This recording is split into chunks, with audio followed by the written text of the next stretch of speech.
Recently married to my husband Scott, I found myself acquainted with a new addition to the family, my sister-in-law, Abigail.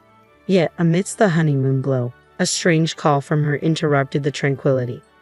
"Len, are you there?" she asked. Though I was listening, her words seemed to dance away from comprehension. "Okay, one more time," I requested. "Your cruiser crashed into an iceberg."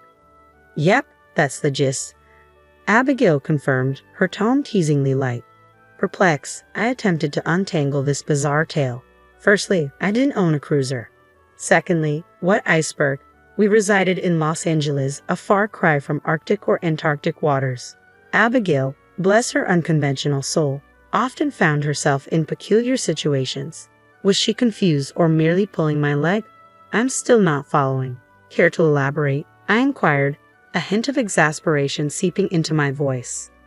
"Len, you're such a riot," she chuckled before launching into her explanation. Apparently, the story began during a visit to Scott's family home, where a family meeting awaited. Amidst introductions, Abigail noted my appearance, remarking on its resemblance to Japanese heritage, a fact that garnered compliments rather than scrutiny.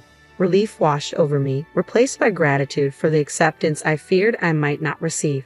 Yet the conversation took an unexpected turn when Victoria, my future mother-in-law, inquired about our Los Angeles abode. Curiosity turned to concern as their questions veered towards specifics about our home and car. Despite my reservations, the prospect of bonding with Scott's family prevailed, leading me to brush aside the unease lingering beneath their inquiries. I finally arrived, navigating through their inquiries about my relatives' homes in Los Angeles. I casually mentioned the house with a pool and my uncle's riverside abode, unwittingly sparking laughter from Victoria and her clique. It dawned on me then, their malicious amusement unveiled their intentions, exploiting my connections for a West Coast getaway. The realization struck hard they were poised to take full advantage of my familial ties. Yet voicing my concerns felt precarious. Complaining might risk their acceptance of our newly minted marriage, so I opted to endure, rationalizing that the trip wasn't imminent. By the time it materialized, I reasoned we'd be in a better position for a candid conversation. So, for the time being, I avoided broaching the subject. Despite my efforts to keep distance, Abigail persisted, escalating her contact frequency. Initially, it was manageable, a weekly check-in or a casual decline, but soon, it morphed into a relentless barrage. Excuses became my refuge, work commitments, driving, anything to deter the incessant reach-outs. With our marriage paperwork filed, Abigail's persistence reached new heights. Despite attempts at accommodation, her demands became overwhelming. And yet, here she was again, calling at 8:00 p.m. with an invitation to hang out. "I have work tomorrow, sorry, I can't make it," I explained to Abigail, whose free time seemed boundless compared to my own. With a high school diploma and a part-time job, she likely had more flexibility, but as a full-time employee with weekday commitments, my schedule didn't afford such luxuries. Besides, now that I was married, household responsibilities beckoned, leaving little room for leisurely outings. "I have a meeting early tomorrow morning," I added, hoping she'd understand. "Stingy," Abigail retorted before abruptly ending the call. Her accusation perplexed me. True, I worked full-time, but my salary hardly qualified as lavish. Her comment lingered in my mind long after the call concluded, leaving me puzzled. The next day brought another unexpected call, this time from Victoria, Scott's mother. "Len, want to go shopping together?" she asked cheerfully. "I'm pretty busy with work," I replied casually, expecting the conversation to end there. But then Victoria uttered something peculiar. "You're rich, right, Len? I wanted to consult you about some brands I'm interested in." Her assumption caught me off guard. "I'm not rich," I replied, my confusion mounting. Victoria's reasoning was equally baffling. Did living in Los Angeles automatically equate to wealth? If so, did that mean all Los Angeles residents were affluent? Such thoughts swirled in my mind as I struggled to comprehend. "Sorry, did you just say something about being rich?" I questioned, seeking clarification. Victoria seemed unfazed by my query. "Aha, yes I did. What about it?" she replied casually, as if it were the most natural thing in the world. "I'm not rich," I reiterated, feeling the need to clarify, but Victoria's response only deepened my bewilderment. "But you lived in a house with a pool," she pointed out, as though it were an indicator of vast wealth. Her words left me speechless. As I sighed in exasperation, Victoria seemed to realize her mistake. "Sorry, it was just a misunderstanding," she apologized, though her assumptions still hung heavily in the air. With those words, Victoria abruptly ended the call, leaving me utterly puzzled. What was that all about? No matter how much I mulled it over, the answer remained elusive. Seeking clarity, I confided in Scott, who took it upon himself to confront Victoria and Abigail on my behalf. According to Scott, here's what had transpired. Upon learning that I resided in Los Angeles, particularly in a house with a pool, Victoria and Abigail jumped to a conclusion: Beverly Hills.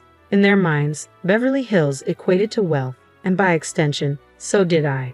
While it wasn't unreasonable to associate affluence with Beverly Hills, their assumption was flawed. I lived in Los Angeles, not Beverly Hills. Yet they clung to their belief, probing me with questions about my home. Though I found their inquiries odd, I couldn't bring myself to fabricate a falsehood, unwittingly feeding into their misconceptions. While a house with a pool might be commonplace in California, it was almost unheard of in Birmingham, where I hailed from. It seemed Victoria and her entourage had misunderstood, thinking I was wealthy. Perhaps they saw my marriage as an opportunity to reap monetary benefits. Their frequent contact aimed to solidify this bond, hoping for some advantageous outcome. Eventually, Scott intervened, clarifying the misunderstanding. However, Victoria and her cohorts seemed disgruntled by the revelation. Perhaps they harbored visions of luxurious trips and nightly revelries, only to have their hopes dashed. Despite their disappointment, it was a relief that the misunderstanding had been cleared up. Sometime later, the dust settled and the incident faded into memory. When I broached the topic of wedding plans with Victoria's family, I couldn't help but wonder how they'd react if the misunderstanding persisted. Victoria surprised me, though, expressing concern about the wedding's extravagance. "What kind of wedding are you planning?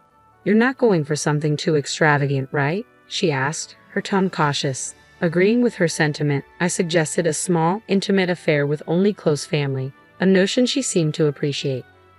Her concern was a welcome contrast, but Abigail remained somewhat aloof, casting doubt on our relationship. Her lack of participation in the wedding discussions was disappointing, yet our plans pressed forward nonetheless. A year later, our wedding day arrived, and despite some logistical challenges, it turned out to be a beautiful occasion. My parents made it from Birmingham in time for the ceremony, though my grandparents from Los Angeles couldn't attend due to travel constraints. Instead, my Uncle Taylor, my mother's brother, stepped in, promising to capture the day through photographs for them. In the quiet moments before the ceremony, Taylor paid me a visit. He shared news about his company, which dealt with boat rentals, particularly cruisers and pleasure boats popular among young Americans. Proudly displaying a photo of a luxurious cruiser, Taylor revealed its staggering price tag, $3 million, his hearing impairment causing him to misinterpret my awe. As I marveled at the generosity, he unveiled another surprise, a picture of a pleasure boat, a wedding present for me. According to Taylor, his company had set it aside for my use whenever I visited his riverside home. Grateful, I thanked him sincerely. However, our private moment was interrupted by Abigail's sudden entrance. Her sly smile hinted at her eavesdropping outside the dressing room. Realizing she had overheard, I hesitated, knowing she'd likely insist on joining any boat excursions. Reluctantly, I acknowledged her presence, bracing myself for her inevitable inquiries about the newfound gift. "Taylor gave me a boat," I remarked, astonished by his generosity. Abigail's lack of enthusiasm was almost a relief. Taylor explained it was a second-hand boat from his company, a thoughtful gesture rather than disposing of it. Once Taylor left, I moved to the mirror to touch up my makeup.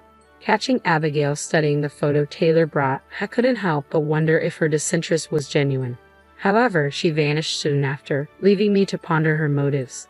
During our journey home, Victoria broached the topic of informing my grandparents about the marriage. Assuring her I had already done so, she suggested a visit, hinting at a family trip to the West Coast. Despite my reservations, Victoria persisted, revealing that Taylor had expressed his desire for us to visit. Although I doubted Taylor had heard Victoria's suggestion, I declined, not wanting to impose on him.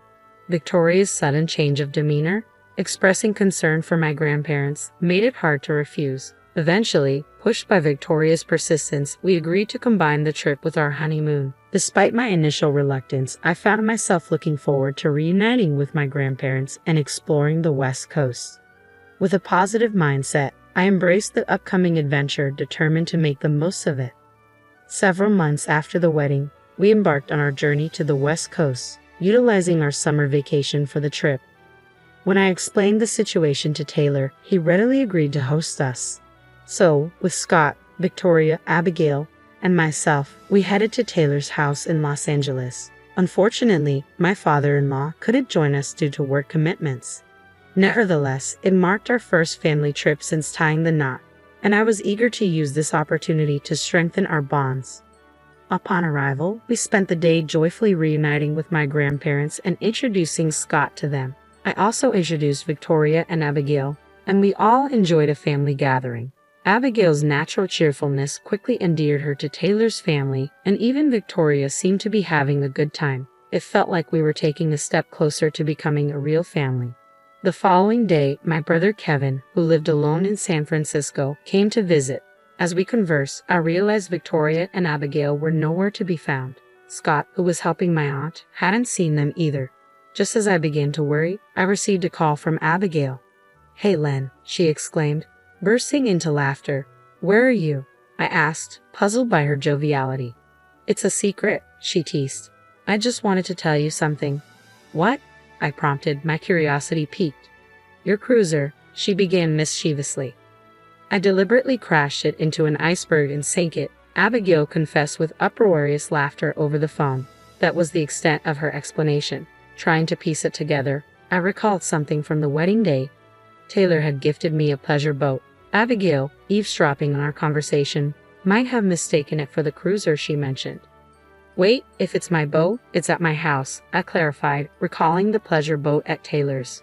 But Abigail was adamant, insisting she saw my cruiser sink before her. Confusion clouded the conversation as I reiterated, "I don't own a cruiser." Her persistence waned as she struggled to grasp the distinction between a pleasure boat and a cruiser. Realization dawned. The cruiser she mentioned belonged to Taylor. Just then, Taylor's frantic voice pierced through the phone, confirming my suspicion. Panicked, I urged Abigail not to move. In Los Angeles, sinking a boat and fleeing was no trivial matter. As Abigail's sobs reached my ears, I realized the gravity of the situation. "Mom, help me," she pleaded desperately to Victoria, her voice trembling with fear. "I don't know, Abigail. You did it on your own. Help me." Taylor and Abigail seemed to pass blame back and forth. As long as they stayed put, I felt relieved. Hastily, I contacted Scott and made my way to the marina where Taylor's cruiser was docked. The marina was only a few minutes' drive away, but upon arrival, I found several police officers already on the scene. In a state of shock, Taylor recounted the events. Early that morning, Abigail and Victoria had requested to go on the cruiser, but their strong Alabama accent made their English difficult to comprehend. Taylor assumed they wanted to borrow the cruiser, which he found confusing given their pronunciation. Seeking Abigail's perspective, she explained, "I kept telling Taylor to let me on Len's cruiser." However, Taylor struggled to understand her. "You actually said that?" I questioned, puzzled. "Yeah, but he didn't quite understand me," Abigail admitted. "I think I get what she's trying to say," I mused, considering the possibility of a miscommunication. Checking with Taylor about what he heard, he clarified, "Lisa's cruiser." The pronunciation wasn't far off, and with Abigail's strong Alabama accent, it wasn't surprising it was misinterpreted. Taylor, recognizing Abigail's persistence, assumed she wanted to lease a cruiser for an extended period. Mistaking his kindness for permission, Abigail boarded his own cruiser, believing it to be mine. It seemed like a simple misunderstanding, but one question lingered. "Why did you want to sink my cruiser?" Abigail's motive became clear. She believed I was hiding my wealth and sought revenge for what she perceived as a lie. While sinking a cruiser seemed extreme, it stemmed from her sense of betrayal. Still, questions lingered, and I confronted her about operating the cruiser without a license. I had just kind of figured it out by watching Taylor, she admitted, a hint of guilt in her voice. According to Abigail, her intention was merely to cause a little trouble. However, her plan spiraled out of control when the cruiser moved unexpectedly, leading to its collision with the dock and subsequent sinking. Faced with a dire situation, she panicked and failed to call the police. Instead, she concocted a ludicrous story about hitting an iceberg, hoping to elicit a panicked response from me. Abigail's flawed reasoning stemmed from a Hollywood movie depicting the ship sinking after hitting an iceberg. Believing Hollywood filmed in Los Angeles due to nearby icebergs, she assumed their existence in the area. It was a bizarre and whimsical chain of events, but her intention was clear: to make me worry and rush to her aid. Scott scolded both Abigail and Victoria, and the matter was settled with repairs paid for by us. Despite Abigail's protests about her new job at a river cleaning company, it was a consequence of her actions. Meanwhile, Victoria's decision to work for Abigail's sake resulted in fewer contacts from her end. While I aimed to mend our relationships, it was essential for them to understand the consequences of their actions. As for Taylor's $3 million cruiser, I had yet to set foot on it, a lingering reminder of the turmoil caused by a simple misunderstanding.